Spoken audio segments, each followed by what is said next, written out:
How's it going? So right now I'll be talking about the Galaxy Book 5 Pro. This is a revision of the Galaxy Book 4 Edge, which I checked out, which had a Snapdragon chip. This one has the brand new Intel Core Ultra Series 2, aka Lunar Lake, and this one is the Core Ultra 7. I don't have any Core Ultra 9s yet. I can't wait to get some in.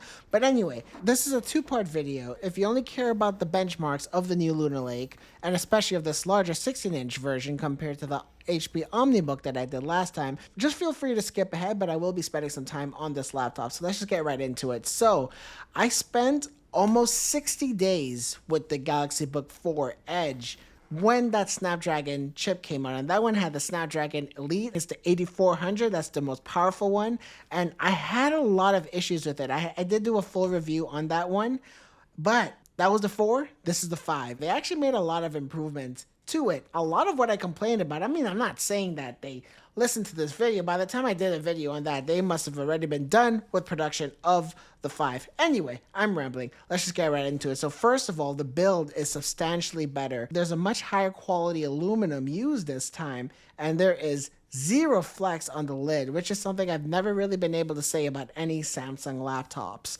And same type of aluminum on the back too, one piece of metal used throughout. One thing that I complained about was they had a teardrop design, which didn't really serve any function. It made the laptop look more slim in certain angles, but it ended up tapering up to be just as thick as the rest of the laptop. But they got rid of that, and we're just getting just a regular looking laptop. So I'm not sure what that extra space is being used towards, but I'm glad it's not there. Since I already have the laptop up in this angle, we're getting a USB Type-A port. I always love to see that. A headphone jack, and because this isn't using Snapdragon sound, it's actually a decent sounding headphone jack. For some reason, all the Snapdragon laptops sound terrible with that headphone jack. And you're also getting a micro SD card slot. Some people are in the camp of full-size SD card slots, and some are in the camp of micro SD card slots. It just depends on the type of device that you're using. And on the other side, you're getting 2 Thunderbolt ports compared to USB 4 on the Galaxy Book 4 Edge. So that makes this a win here. And you're getting a full-size HDMI port, which supports HDMI 2.1, etc. One good thing about these Thunderbolt 4 ports is they support the full resolution of my ultra-wide back here. It's the G9 57-inch. It's essentially 2 4K monitors sandwiched together. The Snapdragon chip did not support that unique resolution, so that's an improvement here. And then just looking at the back, I complained before that the rubber feet were very plasticky, had like a weird sound to it. Completely gone. You're just getting regular rubber feet now, and it doesn't slide on the desk as much as I used to. I mean, if you're seeing it here, I'm using a lot more force than I did when I was doing the same test with the Galaxy Book 4 Edge. And when I'm using it on my lap, it's not sliding down as much as it was on this one. A lot of little attention to detail updates that Samsung made. So somebody's telling them how to improve on their laptops. At the end of the day, Samsung's still pretty new at making laptops, and I like to see that they are getting better and better each generation.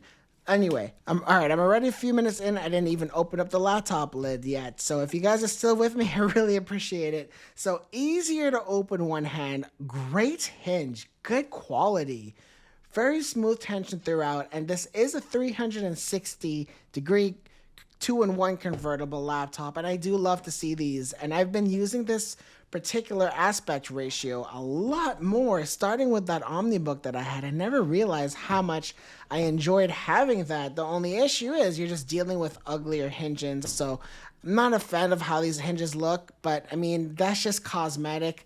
I'm pretty sure most people would just prefer to be able to fully turn their laptop 360 degrees, and you can prop it up in several different angles. This has been one of my favorite ones to do. The touch experience on Windows is incredibly fluid now.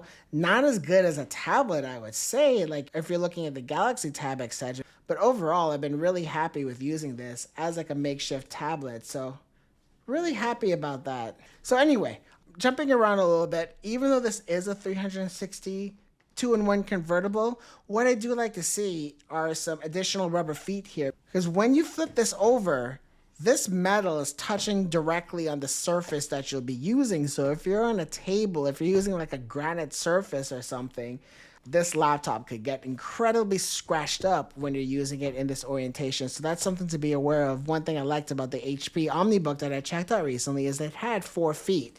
That would help protect it so the metal isn't resting on the surface. Little piece of detail that Samsung could have included. Maybe we'll have to wait for the 6.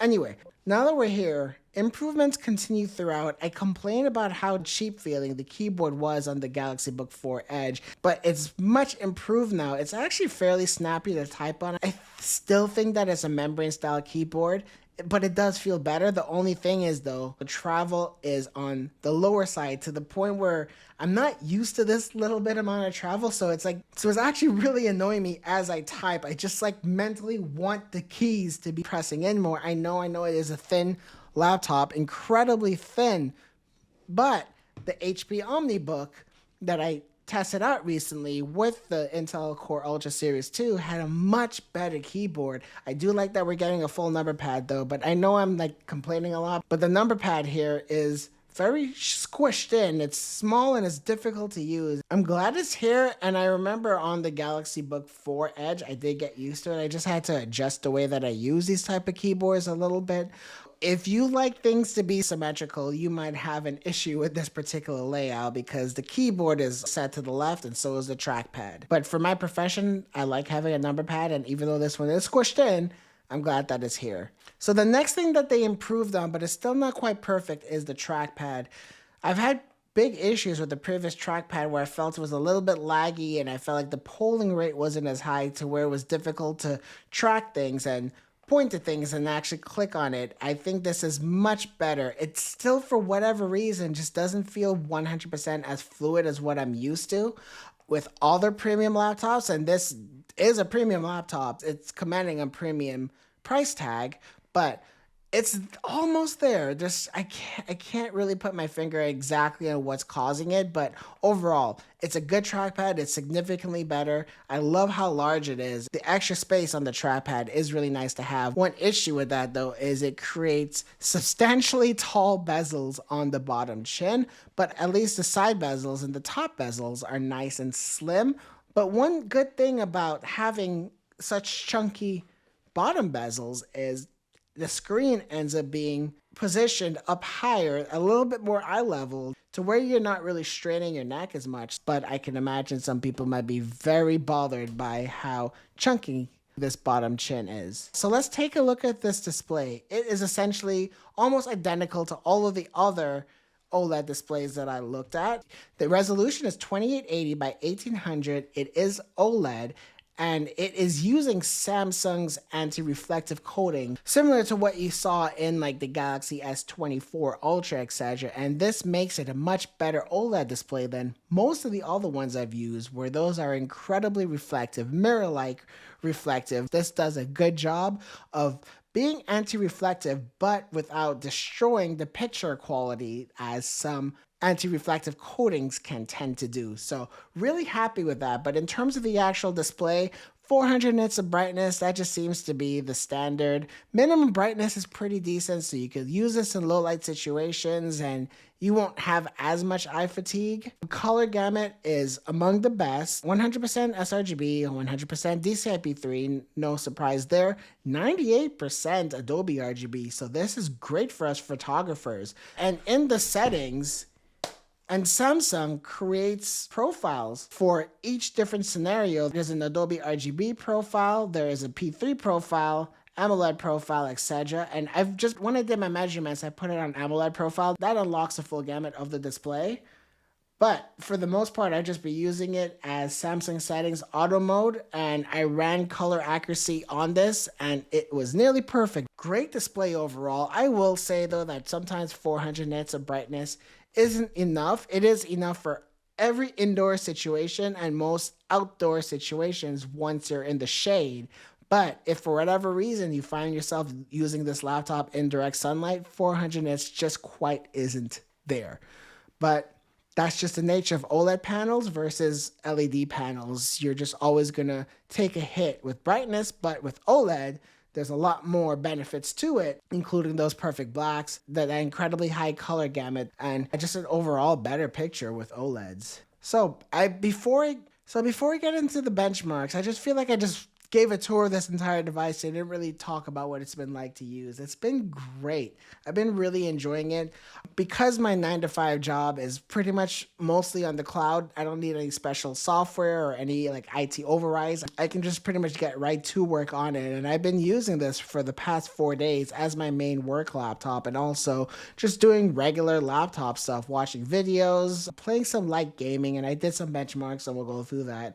This has been as good of an experience as it was to use that Galaxy Book 4 Edge. And I know I keep referring back to that laptop. If you want, go take a look at that video where I got into more in depth of it. The amount of small improvements that Samsung made over the previous generation just makes this finally a laptop that I'm not hesitating to recommend for anyone who is living in the Samsung ecosystem and who wants a Samsung laptop. And speaking of the ecosystem, there is a lot of unique stuff. Like, for example, if you are using a Samsung phone or the Samsung Buds, there's just like a whole bunch of different features that I haven't really started filming or doing anything about. I've been wanting to do a dedicated video on the ecosystem of Galaxy because it's no longer just a gimmick, no longer just bullet points on a website anymore. It's fully featured and very deep. So leave a like or a comment if you want to see that video. It took some time, but I feel like Samsung is finally there with this.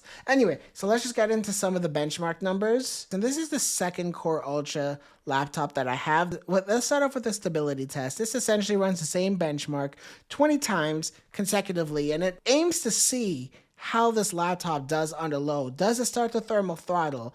Which a lot of laptops do. That's not a deal breaker, but how much performance are you losing when you thermal throttle? And as you can see, by the time you get to the 9th loop, it starts to take a dip and it doesn't really go back up afterwards. So this laptop starts a thermal throttle, and the tiny breaks in between loading each loop again isn't enough to get this laptop cooled to where it'll perform as it did at first. It's not a substantial drop, but it is a drop. But here's the thing though, I did a full video on the HP OmniBook, and that has the same chip in it. But then let's take a look at the stability test here. Not only is it performing better, but it's a 14-inch device, and it's a lot more stable throughout the entire 20 loop run. And this takes like almost 20 minutes to run. So that's where Samsung does still have some room to improve on in terms of their performance, because you are starting to thermal throttle and you are starting to lose performance. All the other benchmarks, you might see Samsung winning in a few of them, but for long-term tasks like gaming or rendering videos or just editing a long project or streaming on OBS for a few hours like Cedra, you might start to lose some performance. I don't think the amount of performance that you're losing here is going to be completely noticeable, but I still think it's just something to keep in mind. All right, so new test I started running. This is 3D Mark's CPU profile test. So what it does is it runs the same benchmarks 6 times, but the first time it's using the max threads. And if you're not sure what threads are versus cores, cores are the physical amount of cores that are in a CPU itself. But then within those cores, there's threads, and the computer could assign different tasks to those threads. That's how you're able to do a whole bunch of different tasks on your computer. So this essentially is a performance test of how it does when it's using its max threads all the way down to just using one thread. It looks like compared to the Ryzen 9 AI 370, you're getting like half the score. So that's why this might not be the best creativity laptop. If you're streaming a lot on OBS, or if you're editing videos, or if you're doing high demanding tasks, I don't think in general the Core Ultra 7 Series 2 is for you. We gotta wait to see what the Core Ultra 9 does, but based off of the few videos that I've seen, that's just not what this chip is intended for. This is meant to be a regular laptop for those who just want to do regular laptop things, not us gamers or creators or 3D renderers, etc. All right, let's just get into gaming. If you're looking at something like Cyberpunk, I'm using the Steam Deck preset. That's the preset I decided to use a long time ago when I came up with this test, so just to keep things consistent, that's just what I'll be using. Theoretically, you can expect this test to perform better on AMD products, but as you can see, the Intel Core Ultra 7 is beating out the HX 370 with the Radeon 890M at 80 watts, while the Intel Core Ultra 7, at least in the 2 laptops I checked out, doesn't really want to go over 30 watts. So That's really impressive. It's more efficient and it's performing a tiny bit better. And let's just look at some other examples just to make sure it's not an isolated incident. And same thing here. Well, 2 frame difference, but it is beating the 80 watt Radeon 890M. When I did this test, I disabled the 4070 that's in it. It is getting 2 frames more, but again, the Galaxy Book is performing almost as good while using almost half the amount of power. So that's, again, pretty impressive. Call of Duty, I couldn't get it to run on this laptop. I don't know what was happening. I tried several times over the past 3 to 4 days, maybe hoping that there will be some type of update, etc. I was able to run it on the OmniBook, which also has Lunar Lake in it, but I got significantly worse scores on that laptop compared to this. And then Horizon Zero Dawn, for whatever reason, Intel doesn't like Horizon Zero Dawn. One thing that I'm not doing with a lot of these tests is using DLSS, Intel's XESS, or when I can avoid it, using AMD's FSR. I want to see what the natural rendering system of these integrated GPUs are and can do. And what I will never test is frame generation, because I think frame generation looks very terrible and it severely increases your latency. Until I start to enjoy using frame generation, I'm not going to do any of my tests with it. And finally, Shadow of the Tomb Raider, and it is getting the highest score, and the Galaxy Book is winning by a decent amount. And I think one reason why Shadow of the Tomb Raider is doing so good on the Lunar Lake is because of the faster RAM. Shadow of the Tomb Raider is one of the few games out there that is RAM dependent. So the faster your RAM is, usually the more frames you get. So now let's just look at some Time Spy, and on the GPU, it's beating everything else. But on the CPU side, it can't touch the Ryzen 9 AI chips. So something to keep in mind there. So that's just gaming. So let's take a look at Cinebench, and it is fairly close to some of the big boy Core i9 14900HX chips while using substantially less power. And to run the single core tests, it only uses 15 watts.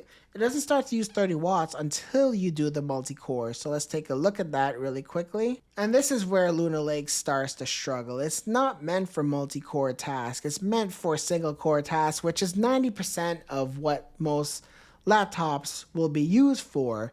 And Intel made a conscious decision. I remember seeing an interview on that where that was a decision they made.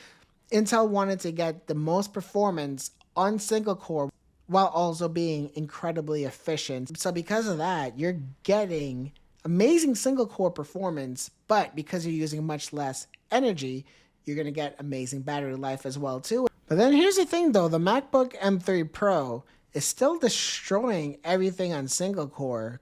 And the M3 Pro is also a very efficient chip. So Geekbench, one of the main reasons why I'm showing Geekbench here is just take a look at the iPad and with the M4. I know Geekbench typically favors Apple products, but still, just take a look at the score difference, and that is on a super thin, fanless, closed off tablet. So I don't know what the TDP is on the iPad, but there's no way that it's 15 watts. But look how good it's performing. So when those new M4s come out, which should be happening in just a few weeks, I think Intel, AMD, and Snapdragon is just going to get slaughtered. And on top of that, I'm betting that Apple is going to have even better efficiency too. So if you're completely performance driven, you might want to wait for those MacBooks. I'm not a fan of macOS and MacBooks. The performance that we're getting overall is still good enough for just about every task that we're doing. And even if you look at the GPU on Geekbench, the Apple products in general are just destroying everything out there that's on Windows. The point of these laptops isn't performance. If you like Windows, if you've been using Windows for a long time and you want a thin and light laptop that'll last 10-12 hours on battery, that stays cool to the touch the entire time. And overall, I've been very happy with the Intel Core Ultra Series 2 chips, aka Lunar Lake. So this is the second one that I've checked out. I'm going to try to get a Core Ultra 9 in. So get subscribed and I'll see you guys in the next one. All right, thanks guys, bye.